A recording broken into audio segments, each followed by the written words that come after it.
Hello mga bebe, eto na naman tayo, makikikain tayo sa handaan kahit hindi tayo invited.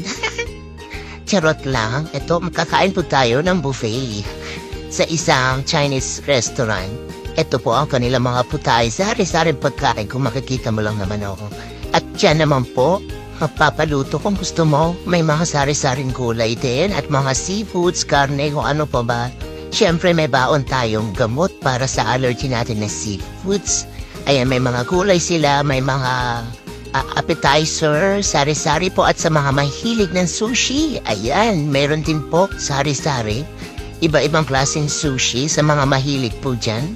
At meron din sila mga salad-salad sa mga eme-eme na kunwari nagda-diet at mga drinks na unlimited magpakasawas na drinks. At syempre, inuna ko na yung mga pagkain na luto na ready na. Isa-isahin natin kasi saya ang bayad, Pepe.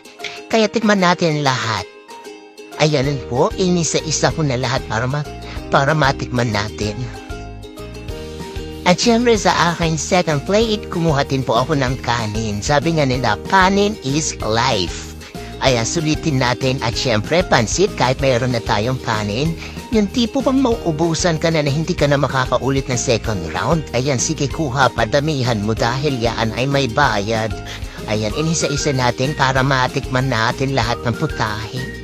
Sulitin mga bebe.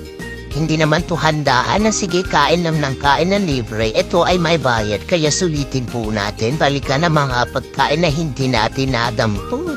Ayun, balikan natin yung mushroom dahil favorite ko yung mga bebe. Ayan, kain po muna tayo mga bebe ko for the first round. At syempre pa sa aming pangatlong plates, kumuha na rin ako ng seafoods. Ito mga seafoods na to, Pepe, ipapaluto mo. Kuha ka ng kahit na anong gusto mo, kahit ilahat mo na yung mga gusto mo kainin, saka mo siya ipapaluto. Allergy ako sa mga seafoods, Pepe ko, pero dahil trip ko mag-seafoods, syempre meron tayong baong sandata. May gamot akong dala, 2 estamin. Ayan na siya, nakakuha na ako ng ipapaihaw ko, ipapaluto ko. Ayan, tara na doon, ipapaluto natin kay Kuya. Ayan na siya. Dami, no? Pero mauubos ko yung mga bebe. Ayan, salamat Kuya sa pagluluto. Ayan na siya. And then, after mga 10 minutes or 15 minutes sa paghihintay, ayan, naluto na nga siya. At ang dami namin pagkain, bebe, ng kasama ko. Ayan, salamat po, and kain po tayo.